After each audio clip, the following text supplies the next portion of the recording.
Ay naku kumare, naiinis ako kay Aling Cora. Bakit na naman? Paano ba naman? Pinagbintangan ako na nakakonect do kami sa wifi nila. Paano naman niya nasabi yun? Kasi ganito yun.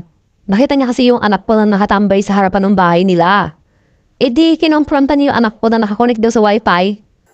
Tapos? Di sinumbong sa akin ng anak ko na pinagalitan daw siya ni Aling Cora. Ang damot-damot kumare. Ang hina-hina naman ng wifi nila. Paano mo nalaman, kumari? Syempre kumare nakakonect ako Kaya nalaman ko. Kaya naman pala ba't ka kasi nakikunik? Wifi lang naman yun kumare. Di naman namin mauubos yung data nun lahat sa isang buwan. Tsaka 10 lang naman kami na nakakonect. Grabe, kumari, 10 kayo nakakunik. Kaya naman pala nagalit sa Aling Cora. Ang damot-damot niya. Alis na nga ako.